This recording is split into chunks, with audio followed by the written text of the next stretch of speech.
Hello chickies, welcome to the Fully Booked Penguin channel. I am Hannah and today we are reviewing the books I read in February.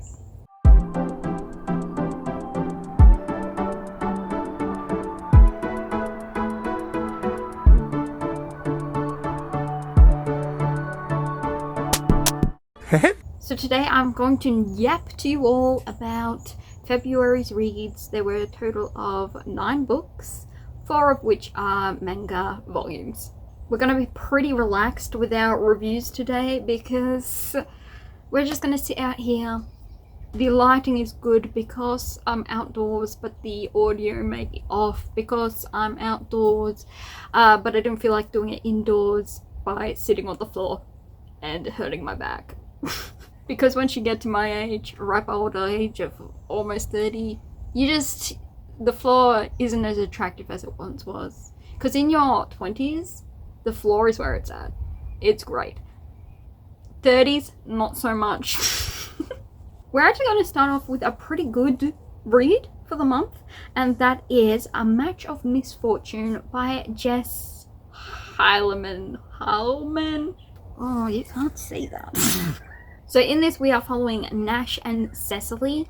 Cecily has a younger disabled sister, and so she plans on not marrying. However, her father has sent her to the city, London, in order to find her a match. However, if she doesn't find a match this season, he accepts that it's just not going to happen because they've sort of been away for the sister's health and all that sort of thing. However, then we have Nash. Nash is the son of a lady who used to be Cecily's nanny. So Nash is an adult when his father marries Cecily's nanny. So Cecily stays with Nash's father. They did have a run-in when they were younger, and Nash may have led her on, not really, in a moment, and he thought it was just a little bit of a joke. She did not take it as a joke, and therefore has this grudge against him, and Nash has been away in India. And so pretty much we're following a lot of Nash's business, because he has a ship coming from India to England. However, that ship is rumoured to have been ruined, shipwrecked, and the investors into Nash's ship start getting a little bit uneasy, start blaming the father because he has a bank, and it's just a lot of businessy things, waiting for the ship to arrive or get confirmation that it did in fact sink. However, society seems to be a little bit against Nash, and meanwhile our main girl is like, Nash, you need to spend some time with your family, you've been away for so long. And he's just like, I gotta do the business, I love my family, but I gotta do this thing. And she's upset about that because she sees the hurt of the family while he's off doing all these things. There may be feelings involved, feelings they're trying to stamp down, because she doesn't want to get married because she wants to stay single for her younger sister. However, the younger sister may indeed have a beau of her own. The romance is really sweet, and the business, while it was a lot of this business, and it did go slow a few times, I didn't mind it. I was interested enough in seeing whether this ship would arrive. It was almost like checking a package. You know, that you've got the package tracking and you're watching it slowly get closer. Only in this case, it sort of stopped at this one point and you know that it should be arriving around this other bit, but you're thinking, oh, why is it stuck there? It was kind of like that with Nash's ship. So I enjoyed myself because it felt like I was tracking a package. It was kind of fun. The side characters were equally as lovable, and then Nash and Cecily's, there was a lot of banter, a little bit of swoon, and yeah, I thought it was pretty good. I gave it a 5 stars. So obviously I felt it was entertaining. It is part of the Bachelors of Blackstone series, and so there's other ones that you can read in whatever order, but I'd be interested in continuing that. And there goes the mower. I knew they'd start up. Yeah, so 5 stars for A Match of Misfortune by Jess Heileman. And it is a historical fiction romance, or historical romance, set in Regency, England, I believe. Next up, I read Yona of the Dawn, Volume 33 by Mizuho Kusanagi. This is a shoujo manga. It is a historical fantasy, a little more political intrigue, but there is romance in it, and dragons. Or at least people with dragon powers. In this we are following Yona, who is a princess. Her father is killed, the throne usurped by a cousin, and she runs off with her bodyguard, Huck. And together they track down the dragon clans. So there's 4 clans, 4 gifted people with dragon powers. And together they will save the kingdom. As I say, plenty of political intrigue happening, a lot of battles, a lot of different bad guying it up. This one, we are getting the past. So we have a lot of Yona's father and his brother. Very dark. There is a lot of political maneuverings again. However, we got the beginning romance of Suwon's parents, and then we also get glimpses at Yona's parents. But she's pretty much reading a diary from the viewpoint of Suwon's mother. So we're getting all the past and why it has come to this point, and why Suwon is angry at the world. No, at certain things. The romance is actually pretty sweet between Suwon's parents. Unfortunately, it does turn pretty dark. And I do miss our little crew. I do. We're kind of all split up at the moment, discovering different things. But then Yona's trying to avoid Huck because she knows something that if Huck knew what Yona knew, unfortunately, they would kill Huck. So she's trying to avoid him so he doesn't find out and therefore get killed. So I do miss our original crew, but I get that we need this backstory because it's kind of hinted at, but we didn't know the full thing, but now we're getting the full thing. And that's kind of where we left off. We left off with a little backstory of Huck and his little air tribe, air clan, wind tribe, not air, wind tribe. So we're with the wind tribe for a little backstory. And it's really cute after all the political shenanigans and stuff. I gave it a 5 stars. Love this series. Can't wait to see how the rest of it unfolds. We are nearing the end. I think we still have 10 volumes, but that's nearing the end. So for Yona of the Dawn by Mizuho Kusanagi, Volume 33, it is a 5 star.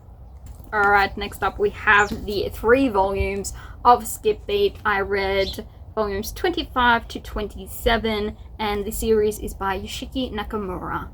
And this is a shoujo manga. It's contemporary. It's got a little bit of supernatural elements, but they're not forefront.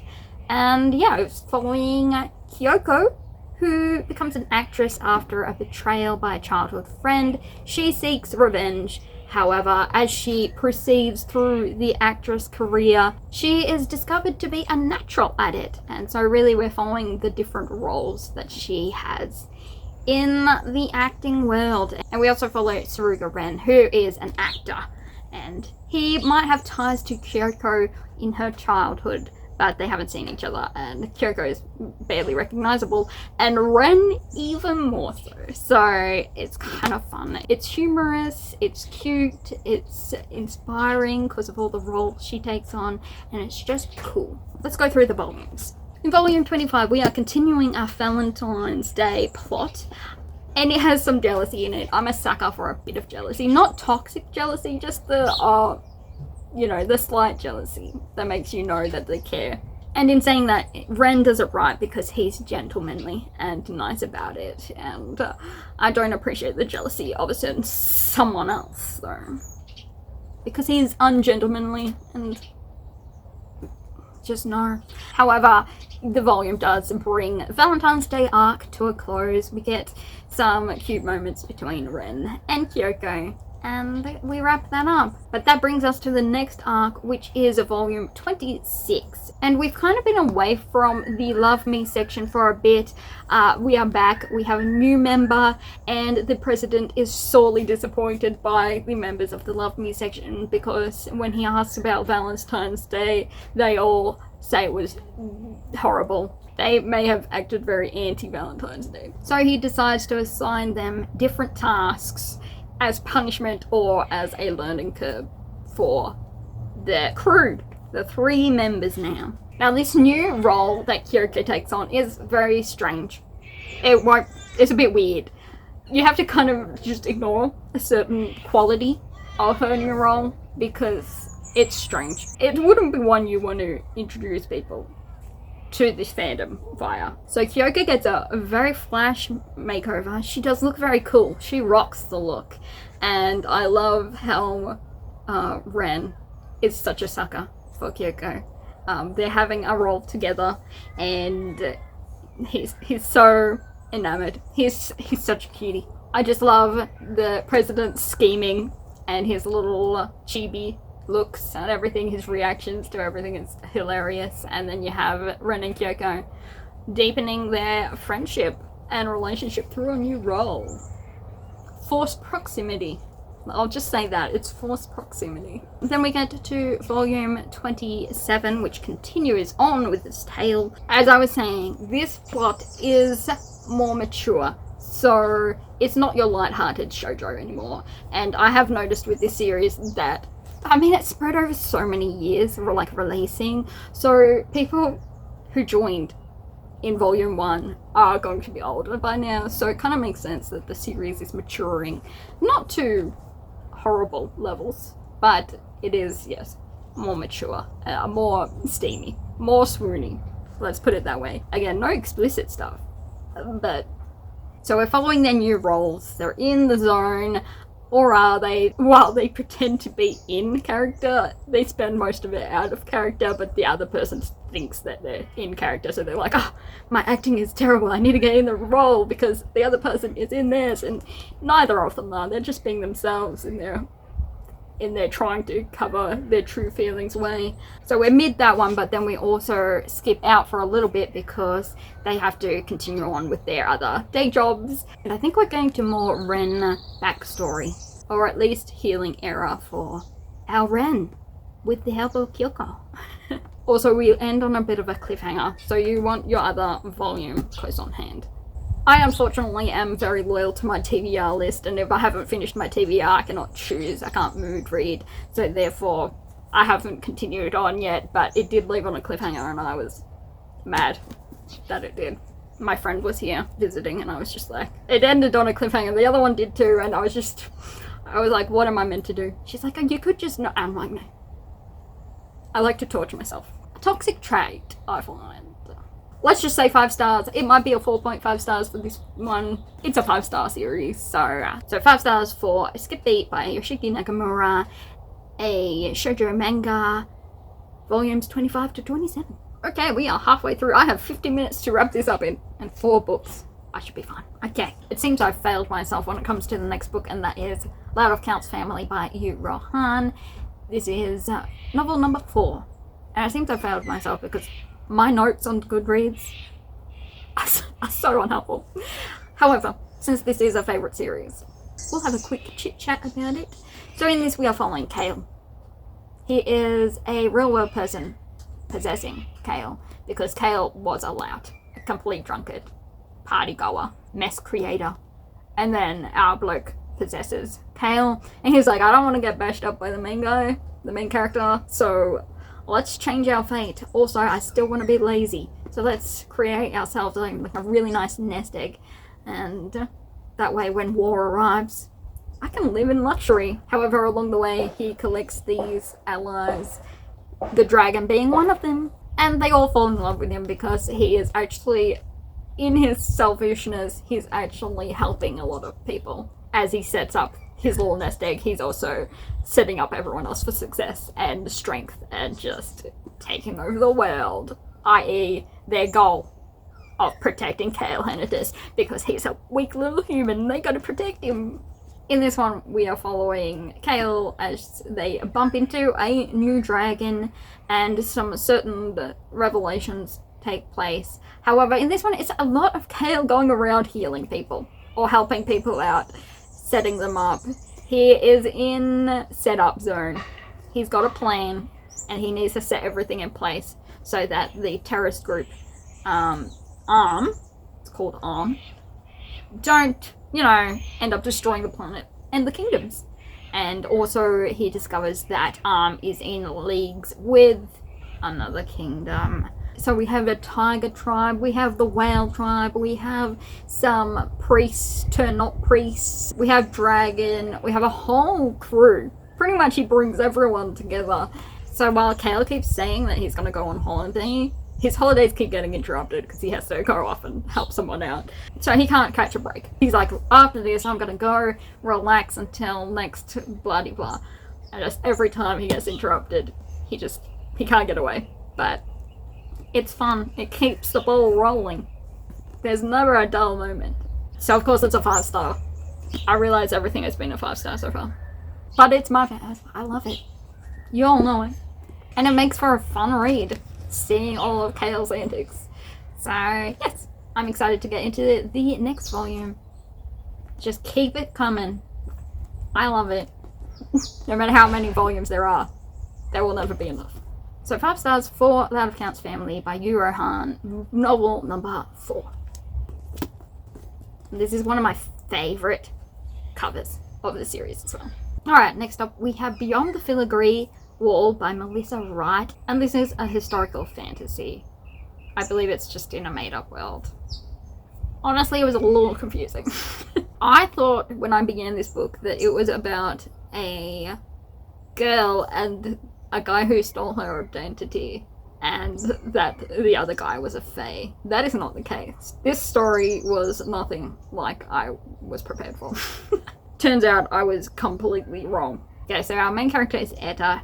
She is the daughter of this general guy. There's a committee that chooses who's going to be the next warden, and Etta wants to be that. She's kind of been set up for it. So she arrives for this role. However, she runs into Gideon Alexander, who is a member of this committee, and he witnessed a cringe moment of hers, and he's kind of like, I think we should question whether she should really step into this position. I must admit, I joined him because she never really shows much of her training. I think at this point she's having a mental breakdown because otherwise there's no reason why she should be acting in this way when she has all this training. It should be ingrained in her not to act this way.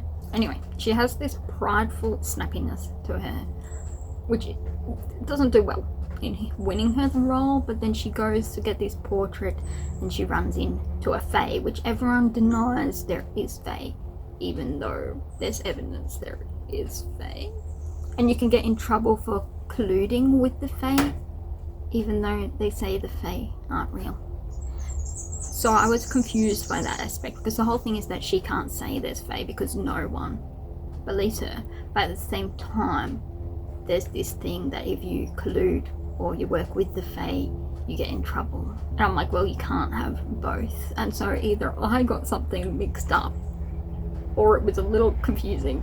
So anyway, her identity gets stolen, and then she runs into Gideon again, and she has to find out these certain things in order to break her curse.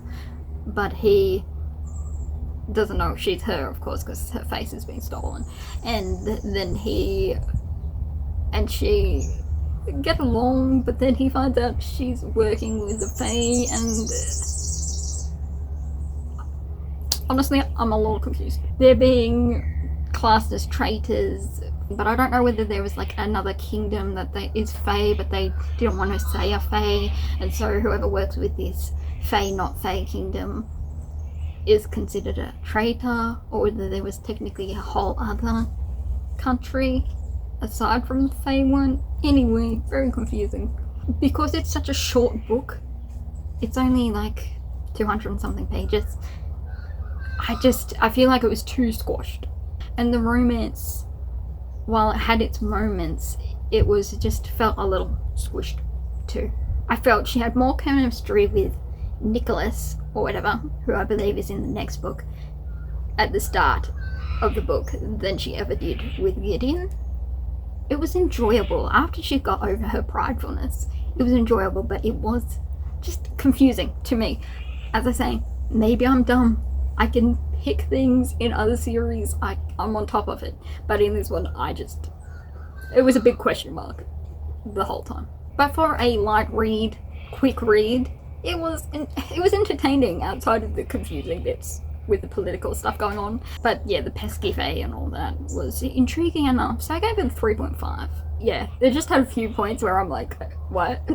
And also, she was a little clumsy and like, you cringe while you read it in the beginning. But then, in her prideful downfall, I feel like that was kind of like a breakdown because she'd been subjected to pressure from her father and others this whole time.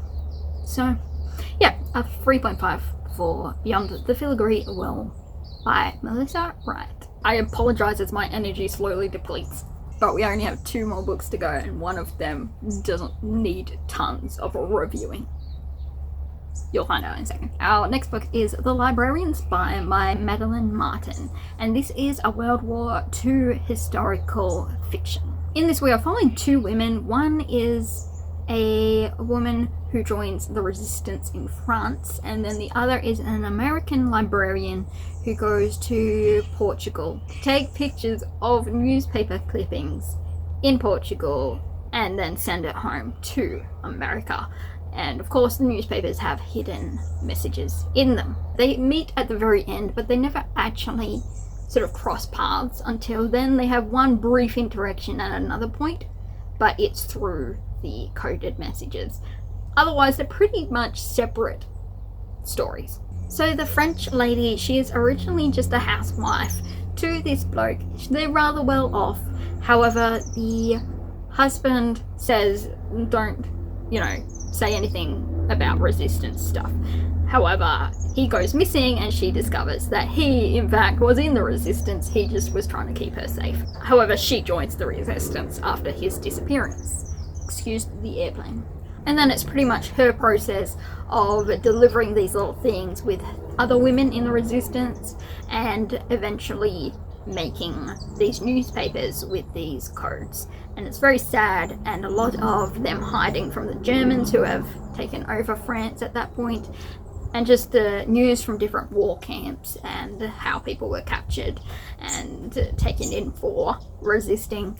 Extremely sad, because you're right there in the thick of this war-torn land. Then we have the American spy lady. She has more of a romantic side plot to hers, but we kind of focus on her, doing these decoding and what the neutral, area in Portugal was like, where all these Jews had fled to Portugal, but then they couldn't get from Portugal to the US or England or anything because there was such a huge mass of people trying to get out. And just the humanitarian side of that, and of course our girl sees these lines and wants to help out. Sort of that side of the despair of people trying to escape. And then of course there's spies in Portugal because it's a neutral zone. Of course the Germans are there also keeping an eye on things, and so she's taking these pictures, sending it off to America, etc, etc. I liked that the 2 timelines were both intriguing and unique, and sad. Different kinds of sadness and topics explored. They weren't exploring the exact same topic because they were both experiencing very different sides of the war. I think the thing with these war novels is that it's a reminder of the very real stories that actually happened, these very real occurrences and troubles and people fighting against it, and not doing it in a loud way, just in the quiet way, because they couldn't be loud about it or obvious about it because that actually put more people in danger. But there were a lot of darker themes, and of course it's a war novel, so there will be war themes and topics. So if that triggers you, obviously you wouldn't be reading a war novel. So yeah, I like the switches in point of views and the little romance I did appreciate, and yeah, just the different different things. I did do the audiobook along with the main book, so I do think that helped a little just with the pacing, but otherwise, yeah, an interesting story. So yes, 4.5 stars for The Librarian Spy by Melissa Martin. Which brings us to the final book that I read in February. And it was a close look at this book that I read in February. Some would even say it was a final proofread. And that is Summer's Blade by myself, Hannah Finch, book 1 in the Umbra Lance series. And it is a historical fantasy in a non-magical world. In this book we are following Aja Shion. She is a thief. She actually immigrated to Albania, which is the main kingdom of this book, and she ran away. So she's on the run technically, but it's been 6 years since she went on the run, so nobody's really searching for her anymore, or at least that's what she believes. However, she is hired to switch roles to assassin and kill King Mark Arendt, who is the king of Albania. However, while the offer is gold, her thing may be a little bit more personal. She's got some past run-ins with the king, and so she's seeking a bit of justice or revenge for these past things. And so she infiltrates the castle. However, she comes across maybe other dark happenings within the castle. Also older friends and old foes that she hasn't seen in a while. And so she's combating her own moral dilemmas. She has to juggle between right and wrong, whether it's justice or revenge, and figure out a little bit of a mystery around what the heck is actually happening in the castle, because all is not as it seems. So this is my book. It releases on the 17th of March, which is only... it's not next week, is it? Might be next week. That approaches fast, which is next week. Next week it will be live for reading. I'm really excited for people to read it. It is on both Kindle and Kobo. Kobo is part of their Kobo Plus program, so if you have that, you can get it through that. And then also paperback through Amazon and Barnes & Noble. And you can search it on other sites too. It comes with a little seasons. It comes with a map. And I'm currently working on book 2, so you won't have to wait years for the next one. If that's like part of your thing, you don't want to start it. It is technically a standalone, because you can read this and the whole story is nicely finished. Definitely some threads that could move into something else, and connections to future books, but you're not left on a cliffhanger, is what I'm trying to say. There is no cliffhanger to be hung off. So yes, I'm doing an author event, a local author event on the 21st, but I highly doubt my YouTube friends will be able to make that, unless they are currently in Australia, in rural Victoria, Wangaratta. Check out my Instagram or my Linktree to find out what's happening on the 21st. You do have to book in. Again, I highly doubt this is relevant to anyone watching this, but maybe it is. So yeah, that was my other read. I did little edits and stuff ready for release. And that is a wrap for February's reading. Thank you for watching. Stay tuned for more bookish reviews. If you've reached this point, I do hope you give my little debut novel a chance if you like historical fantasy or just general fantasy, like medieval-y fantasy. It is no spice, so it's very clean and intriguing for, yeah, I'd say ages 15 plus, just because my characters are adults. They're in their 20s. Anyway, I'm waffling on, so until next time, peace.